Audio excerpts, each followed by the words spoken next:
Let me tell you about a number that's gonna haunt your bank account. But not today, probably not this week, maybe not even next month. The number is 21, as in 21 miles. That's the width of the narrowest point of a stretch of water called the Strait of Hormuz. And because of what's happened there since late February, your grocery bill in October is going to look different. Your summer vacation is already more expensive than you planned. And the mortgage rate you were counting on dropping? It moved the wrong direction. None of those things are gonna come with a label explaining why. By the time they land, the original cause will feel like ancient history. That's not an accident. That's just how economic shocks work. The pain and the cause never arrive at the same time. I run the numbers that most financial media glosses over. And today, I'm going to show you something most people won't connect until it's too late. How a single military operation in the Persian Gulf has set off a chain of events that will touch nearly every corner of your personal finances over the next 8 months. Not in dramatic ways, in quiet, invisible, compounding ways that nobody's going to announce. Stay with me through all of this. The first half is diagnosis. The second half is the actual playbook. What you do about it right now. Both matter. Let's go. What actually happened? Before we talk about your wallet, we need to understand the geography, because the geography is the whole story. The Persian Gulf is roughly 600 miles long. It's surrounded on 3 sides by some of the most oil-rich territory on the planet: Saudi Arabia, Iraq, Kuwait, the UAE, Qatar. That oil and that natural gas need to get out somewhere, and that somewhere is a single, narrow channel, the Strait of Hormuz. 21 miles wide at its tightest point, bordered on the north by Iranian territory. Through that 21-mile gap flows approximately 20 million barrels of oil every single day. That's roughly 1 out of every 5 barrels of oil consumed anywhere on Earth. It's the single most important maritime choke point in the global energy system. Nothing else comes close. Now here's the problem. On February 28, 2026, the United States and Israel launched coordinated military strikes on Iran, a campaign designated Operation Epic Fury. Within days, Iran's Revolutionary Guard Corps officially declared the strait closed. Any vessel attempting to transit it would, in their words, be set ablaze. At least 21 confirmed attacks on merchant ships followed. Major shippers, Maersk, Hapag-Lloyd, suspended all Middle East routes. Insurance underwriters pulled war risk coverage entirely, making it economically impossible for ship captains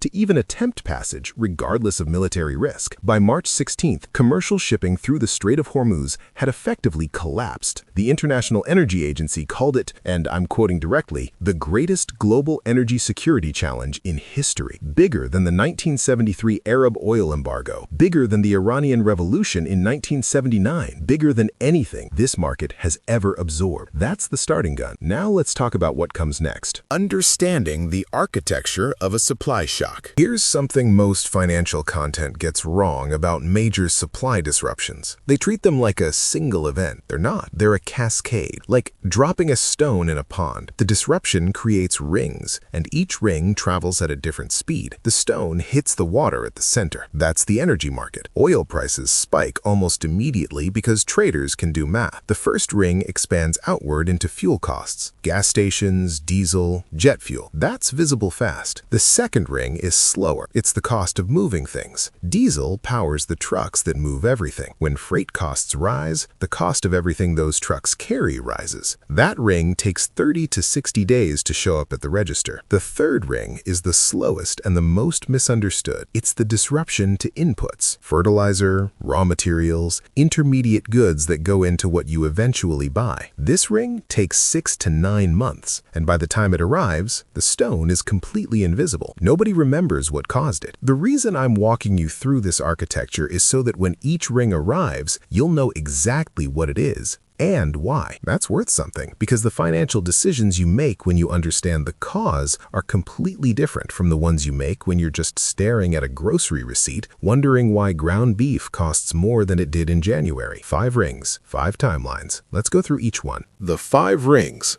5 timelines.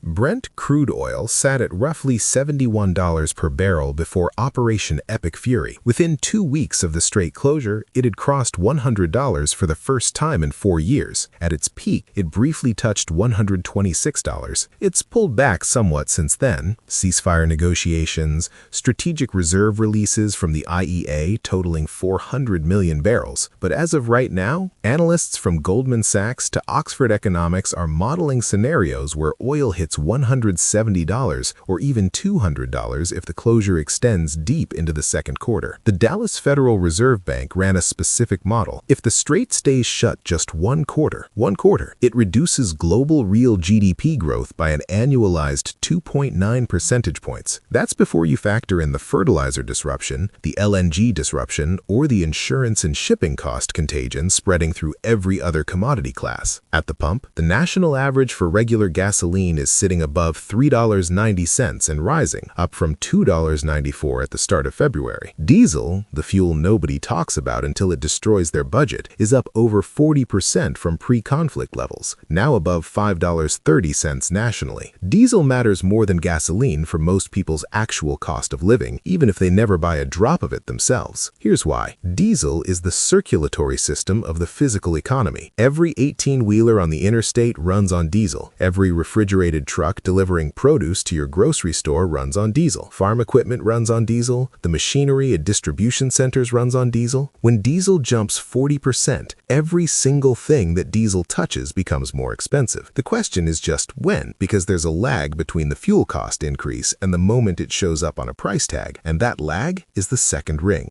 Grocery prices, the ring already in transit. Before any of this started, grocery inflation was already tracking 2.4 to 4% annually. Beef and veal were already projected up somewhere between 5.5 and 9.4% this year. Coffee up more than 5%, sugar close to 7%. Those projections were made in a world where diesel was still under $4. Layer a 40% plus diesel spike on top of projections that were already uncomfortable, and you have a very different problem. Freight carriers don't absorb fuel cost increases. They pass them through, systematically, contractually, quickly. Industry fuel surcharge mechanisms update weekly. The transmission from diesel spike to price tag typically occurs within 30 to 60 days. That window opened in early March, which means by late April and May, retailers start absorbing or passing on the full freight cost increase. And most retailers are out of cushion. They spent the last 18 months absorbing tariff costs. The margin is gone. When that cushion expires, price catch-up is fast.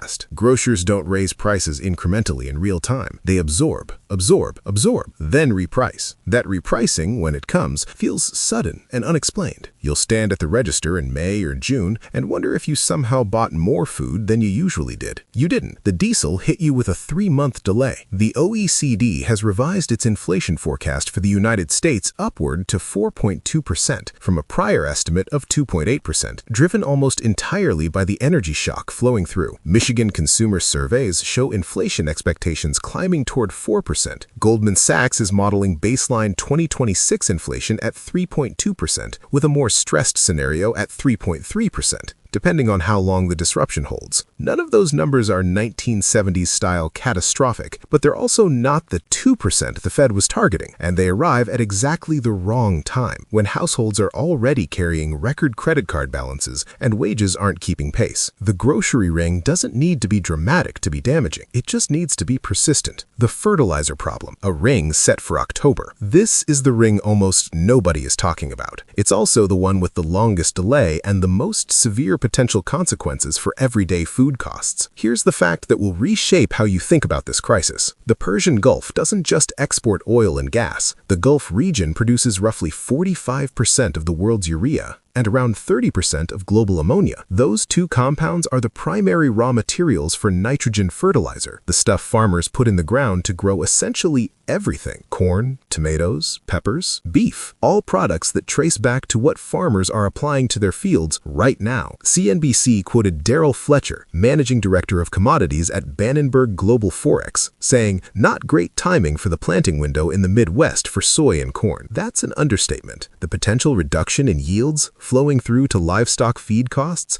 and then to beef, poultry, and dairy prices could extend the food price impact of this crisis well into 2027, even if the strait opens tomorrow. By October, February 28th will feel like something that happened in a completely different era. You'll have no obvious narrative connecting it to your grocery bill. That's not a bud. That's the architecture of how supply shocks work. They separate the cause from the consequence so completely that it becomes impossible to assign blame or to prepare intelligently after the fact. Prepare now. Travel costs. the ring that already happened. Here's a ring that didn't wait 30 or 60 days. Jet fuel pricing adjusts almost in real time, and jet fuel comes from the same refined crude that runs through the same disrupted supply chain. Airlines model their fuel costs forward and bake those projections into ticket prices months ahead. So when oil spikes $40 or $50 per barrel in 3 weeks, the forward pricing model updates fast. Jet fuel typically represents 25 to 33% of an airline's total operating costs. It is, in most years,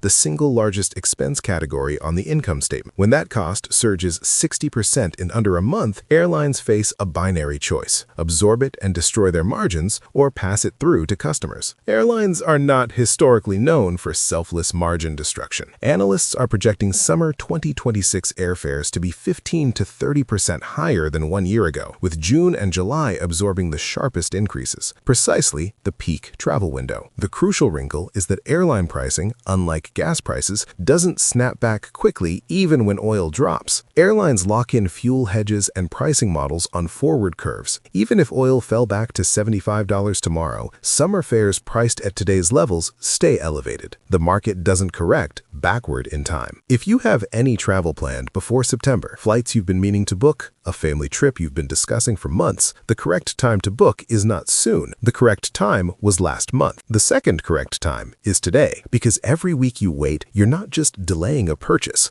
you're paying a premium for the delay. Interest rates. The ring nobody connected. This is the ring that will cost the most people the most money. It won't show up as a line item. It shows up as a number that was supposed to drop and didn't. A loan that was supposed to get cheaper and didn't. A credit card balance you were going to refinance at a lower rate and couldn't. At the start of 2026, the consensus among market participants was clear. The Federal Reserve was on a path toward continued rate cuts. The Fed had already reduced the federal funds target range to 3.50 to 3.75% through late 2025. Markets were pricing in further reductions. Mortgage rate forecasters were projecting movement below 6%. Auto loan rates were expected to ease. If you had credit card debt at 21%, 22%, 23%, the expectation was that some relief was coming this year. That expectation is now functionally suspended. On March 18th, the FOMC held rates steady and signaled that the implications of Middle East developments for the U.S. economy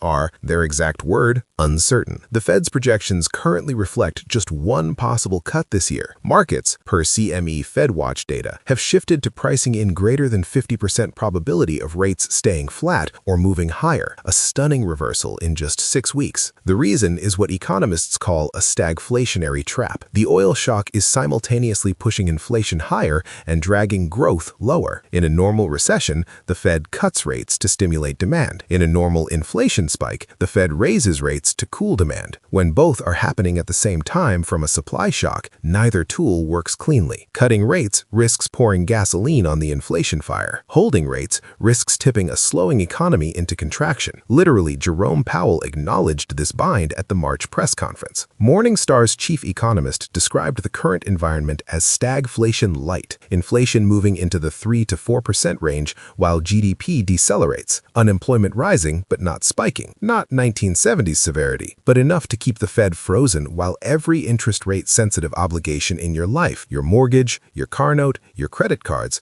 stays more expensive for longer. Here's what the numbers look like right now. 30-year mortgage rates are in the range of 6.2% to 6.5%, up from 5.87% before the conflict. Average credit card APR is sitting between 21% and 24%. Americans collectively are carrying $1.27 trillion in credit card debt at those rates. Goldman Sachs raised their 2026 recession probability to 25%, with a more stressed scenario projecting 30% or higher. Oxford Economics modeled that if oil averages $140 per barrel for 2 months, Europe, Japan, and the UK tip into contraction, and the US slows sharply. The interest rate environment you were planning around 3 months ago no longer exists. Plan around the one that does. What you do about it. The real playbook. Okay, you now have the full picture. Let's talk about what actually matters, what you do with it. Before I give you specifics, 2 principles that govern everything that follows. First, in an inflationary environment with frozen rates and recession risk elevated, the most expensive thing you can do is nothing. Inflation is a silent tax on inaction. Every month you let your cash sit earning 0.4% while inflation runs at 4% is a real loss. Every month you carry a 22% credit card balance without attacking it is a compounding cost you chose not to stop. Second, preparation isn't panic. Everything I'm going to tell you is boring. It's not dramatic. It's not buy gold or short the market. It's the unglamorous stuff that actually works. Let's go. Move 1. Your emergency fund. Size and rate. Nearly half of American households cannot cover a $1,000 emergency from savings without going into debt. If your car breaks down, your HVAC goes out, or you face an unexpected medical cost during a period when everything else is more expensive, that emergency either becomes an inconvenience or a credit card charge compounding at 22% for months. Those are 2 very different outcomes. Target 3 to 6 months of essential expenses in liquid savings. That's the standard recommendation. In the current environment, with recession probability elevated and job market softening, lean toward the 6-month end. Where to hold it? High-yield savings accounts are currently paying 4.0 to 4.2% annually, more than 10 times the national bank average of 0.39%. With the Fed frozen on rate cuts, those yields aren't disappearing soon. There is genuinely no reason to hold significant emergency cash in a traditional savings account right now. The switch takes 10 minutes and earns real money. Move 2. High-interest debt is an emergency. This needs a different frame. Paying off a credit card charging 22% annual interest is mathematically identical to earning a guaranteed tax-free 22% return. You cannot buy that return anywhere, not in stocks, not in bonds, not in real estate, not in anything. In the current environment, rates frozen, inflation rising, recession risk elevated, that credit card balance is 3 problems at once. It's expensive by itself, it eliminates your financial flexibility if something else goes wrong, and it means every dollar of rising grocery, fuel, and travel costs is being paid for with money you're also paying 22% to borrow. If you're carrying high-interest consumer debt, it is not a background problem. It is the central financial problem. Build a minimum emergency cushion first, then put every available dollar at the debt until it's gone. This is the move with the clearest, most measurable return available to most people right now. Move 3. Do not touch your investments. This is where the most expensive mistakes happen, not because people don't know better intellectually, most people do, but because the emotional experience of watching account values drop while everything around you is getting more expensive creates a pressure that's genuinely hard to resist. Here's the data that should anchor you. Research tracking more than 1 million investor accounts found that average equity investors have underperformed the S&P 500 over 15 consecutive years, not because they picked bad stocks, but because they sold during volatility and bought back in after recovery. The market recovered, they captured the decline and missed the rebound. The mechanism that makes this so punishing, market recoveries don't happen gradually. They happen in violent, clustered upswings. Research shows that 7 of the 10 best trading days over a 20-year period occurred during bear markets, and 6 of those 7 happened within 2 weeks of the worst days of the same period. If you go to cash during the decline, you almost certainly miss the recovery. The math is brutal. Missing just the 10 best trading days in each decade since the 1930s turns roughly 15,000% total historical return into something closer to 91%. That's not a rounding error. That's the entire difference between building wealth and just surviving. The discomfort you feel looking at your account right now is real. The instinct to wait for things to stabilize is natural and deeply human. It is also, historically, the single most expensive financial instinct you can act on. Keep your automated contributions running. The shares you purchase at current prices have historically been among the best long-term investments in any portfolio. Close the app, let it run. Move 4. Food costs. The proactive play. You cannot completely insulate yourself from food inflation, but you can reduce your exposure at the margin, and margins compound. The principles here are simple. First, your freezer is an inflation hedge. Buying protein in bulk when prices are lower and storing it costs essentially nothing beyond the upfront purchase. A chest freezer if you have the space, can pay for itself in a single prolonged food inflation period. Second, batch cooking reduces per-meal costs substantially, even before any inflation premium. Third, meal planning before shopping eliminates the single biggest source of grocery waste and overspending, buying things you don't eat. None of this requires a dramatic lifestyle change. It requires 15 minutes of planning per week and a willingness to be slightly more deliberate about the largest variable expense most households have. Move 5. Travel. Book now, not later. If you have summer travel planned, the window to book at reasonable prices is closing. The 15 to 30% fare increases analysts are projecting for June and July haven't fully materialized yet. Airlines are still loading future inventory, but they're loading it at projections built on current fuel cost models. Every week that passes before you book is a week the pricing model has had more time to incorporate higher fuel costs. This isn't a complex move. It's a calendar move. Look at your plans. Book the flights. The hotel and the rental car can often wait. The flights can't. Move 6. Know your rate exposure. If you have variable rate debt, adjustable rate mortgage, variable rate HELOC, variable personal loan, now is the time to understand your exposure clearly. The rate environment is frozen, and the direction of risk is upward. If you haven't already evaluated locking into a fixed rate, have that conversation with a lender this month, not next quarter. If you were waiting to buy a home or refinance based on the expectation that rates would drop this year, update that expectation. The Fed projections point to one cut at most in 2026, and that projection was made before the full economic impact of the Hormuz closure was calculated. Build your housing math on today's rates, not the rates you were expecting 3 months ago. 2 paths forward. Let's close with the honest picture, because the honest picture is actually useful, even when it's uncomfortable. There are 2 broad trajectories from here. Both are plausible.